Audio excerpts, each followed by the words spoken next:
here, Forbes Sports Business Reporter, here with Claressa Shields, the PFL in Toronto at the Collision Conference. Clarissa, how you doing? I'm doing good. That's good. That's good. What's the PFL season been like for you? Well, I'm not in the PFL season. I'm just a PFL athlete, and I do the special attraction fights while they're doing the PFL season. I won't actually be in the PFL season until next year. Okay. Well, what's that going to be? The PFL season next year? I mean, would that be your debut? No, I've already had 2 fights in the PFL. I'm Right. 1-1. I had 1 knockout and then one split decision loss that I really won, but I lost. But MMA is new to me. It's not something that I've been doing my entire life. Like, I'm the best at what I do as far as in boxing. 2-time Olympic gold medalist, 12-time world champ, 3-time division world champion. So I have all those accolades in boxing, but to come over from boxing to MMA is probably one of the hardest things that I've had to do. What makes it hard? It's so many different arts. You know, you not only have the boxing part, but it's the ground game, jiu-jitsu, wrestling, even like some of the kicking, like, you know, recognizing when people are going for takedowns and when they're not, and how to avoid knees, and there's just so much stuff, how to avoid arm bars when you are on the ground. You have to work all of that stuff on top of trying to fight somebody. So it's really like knowing which fight to be doing at which time. Yeah. So yeah. Did you know when you made that transition from boxing to MMA that was the route you wanted to go, or did it just kind of come? I knew that MMA would be hard. Yeah. And I knew that I wanted to be in the PFL season, and I thought after maybe 1 year of training, I could be in the PFL season. And actually, I could have been in the PFL season this year. The girl that had beat me with the split decision, she was in the PFL. She didn't do well, but I'm quite sure I would have done better than her. But I think that next year would give myself more time and actually focus on boxing this year. That 2023 is a great year for me, and I'll be doing a whole bunch of training to just focus on MMA to be ready for it.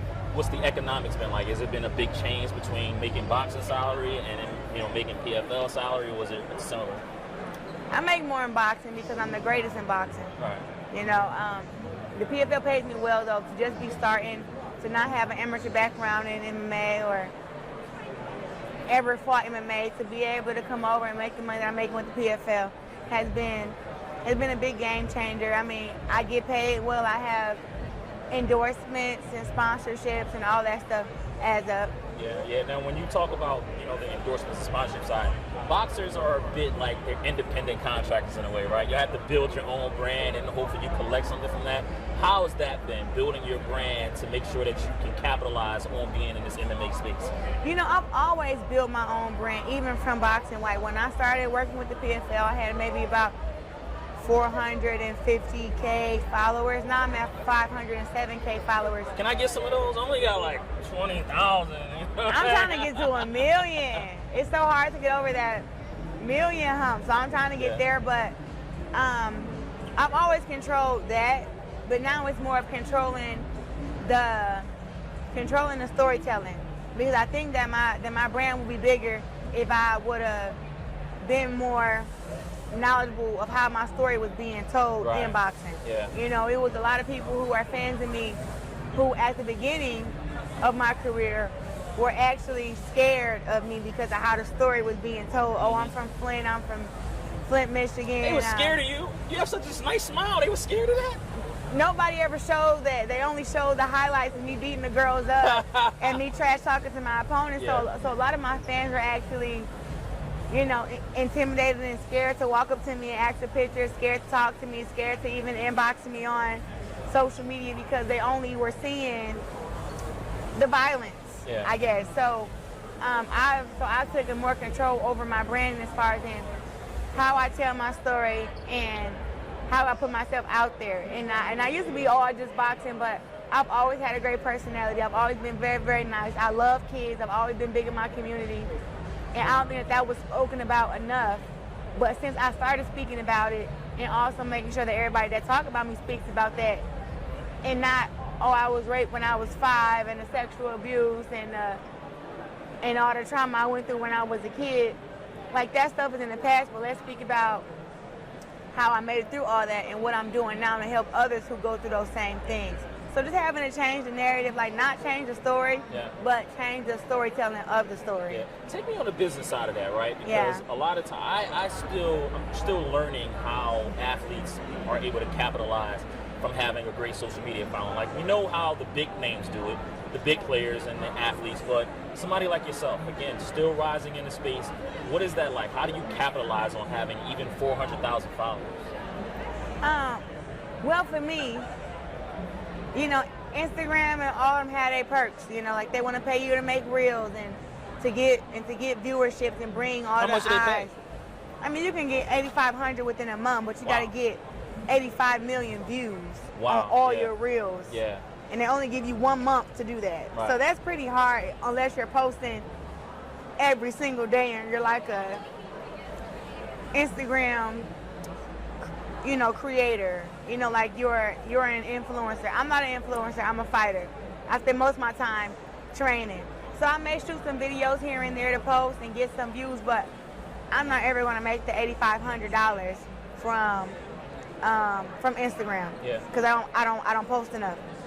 But I will say, as far as people have to realize that when you're an athlete or when you're somebody with a lot of eyes on you, that you are the content.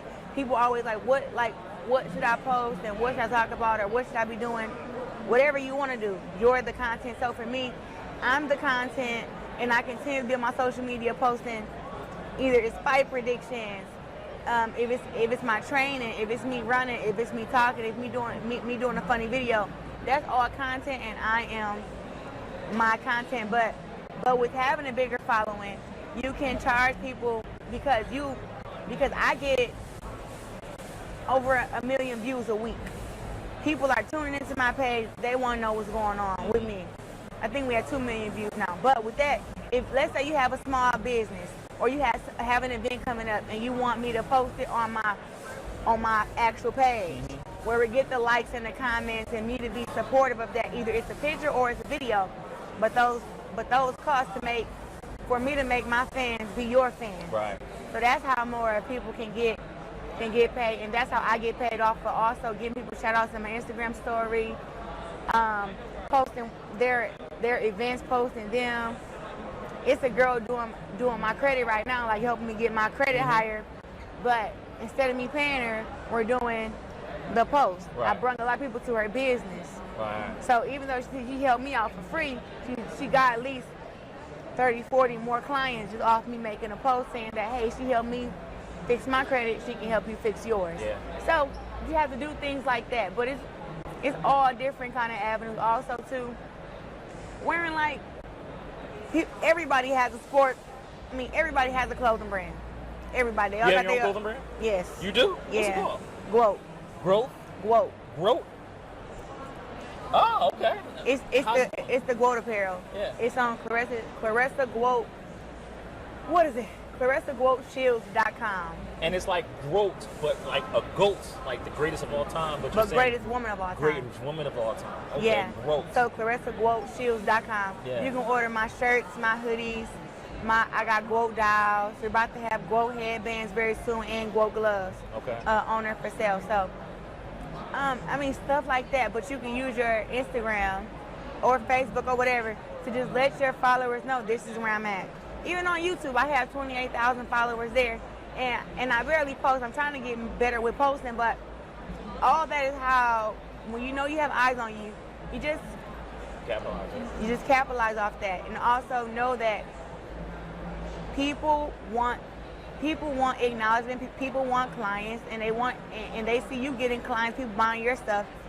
They want people to buy their stuff. Yeah. So it's ways. Yeah. It's ways to make a lot of money on social media. Yeah. At Forbes, we always celebrate athletes who get to maybe $1 billion status, right? Yeah. Is that in your goal one day to reach $1 billion status? How you gonna get there? How I'm gonna get there? I know I have to keep fighting for gender equality as far as in boxing. Boxing plus MMA checks will add up. I want to get into like crypto. I want them to make me a coin. You want to get into crypto right now?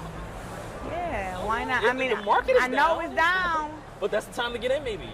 Yeah. But it's down. But when it shoot up, that's when you're gonna have your next billionaires and your next millionaires. So have to pick and choose how you play that. So I'm not saying don't be for crypto or be for crypto. I'm just saying if you play your cards right, you know. But I'm also I'm everywhere. Like, I'm shooting movies. They got movies being made about me, documentaries, ESPN docuseries. I got boxing, MMA checks. I want to get into beauty and stuff like that. So there's ways to become a billionaire. I just have to figure out how I'm gonna do it. But I'm 27 years old and I'm already a millionaire, so I'm not too far from a billion. Did you just start? Was that a start? I'm only 27 years old and I'm already a millionaire. Like, I mean, I did win the Olympics when I was 17. Yeah. So I mean, I saved a lot of money and I spent a lot of money, but it's still just like knowing what to invest in, knowing when to save, knowing when to, hide the credit card. Yeah, absolutely. Because, we are still in the COVID pandemic right now, and everything is up. I mean, a gallon of gas is $6, and they said it's gonna reach $8, but I mean, I put $8 in my tank, and within 2 days I'm back on E. So yeah. You gotta be careful how you're spending your money nowadays. Absolutely. You talked about investment, right? The biggest investments you made to date that you're proud of? My biggest investment that I made to date that I'm proud of is investing in myself. And that's investing in my health, in my fitness, and just the food that I eat, the trainers that I pay to train me, my nutritionist who helped me lose weight for my fights. I think those are my biggest investments because you only get one body. Everybody else talk about, invest in crypto or other businesses and you can make billions, but it's like, why does it matter to make billions or to make millions if you're unhealthy?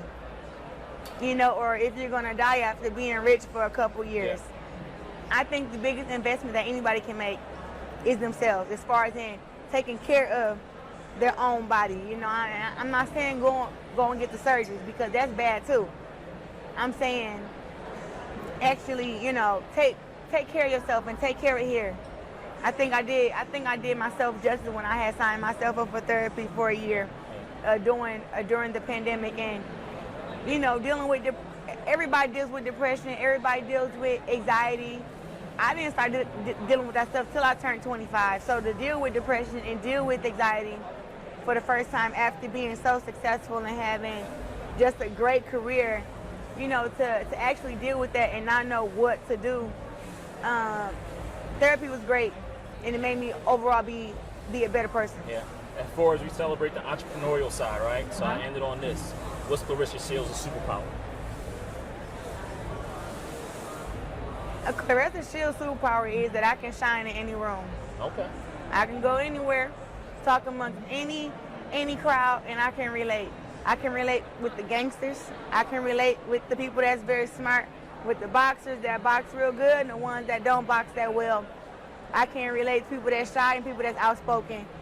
Strong women who are kind of more shy, or even men too, and I can also have that masculine energy when I need to, but I also know when it's time to, be. Women are strong, but I always have a presence up in any room. So that's my superpower. I can kind of do it all, and I can relate to anybody. You want to preview the 2023 PFL season, of which you will be a part of, right? And obviously you got to go out and you got to win fights. What do you anticipate next year? Next year, I just anticipate a lot of out-of-body experiences for me, because I'm going to go out there and fight, and I'm going to go out there and do my best. And I think that some of these girls in MMA, they go out there kind of intimidated by each other, scared of each other. You always got one who you like, that's the one who's not scared. But when you have, two women who want to go at it and fight and not going to be afraid of each other, you have a totally different fight. So I look forward to fighting those girls and showing them that even though I have a boxing background, I'm just a natural born fighter. Yeah. If y'all want to wrestle, we can wrestle. Y'all want to jiu-jitsu, y'all want to kick, y'all want to elbow, y'all want to choke. Yeah. That's what I'm here for. Absolutely. And it's $1 million on the line, so you got to perform, right? No, I'm going to do my best for sure, and I believe that I can be PFL champion next year. Absolutely. Claressa Shields, 27, a millionaire, building her Instagram following, the Twitter following, get her business. She got the quote line is coming, wants to be a billionaire and make it to Forbes, right? Make it to Forbes on the cover of Forbes, right? Sports money. Appreciate all the time. Thank you so much and good luck in 2023. Thank you for having me. Appreciate you.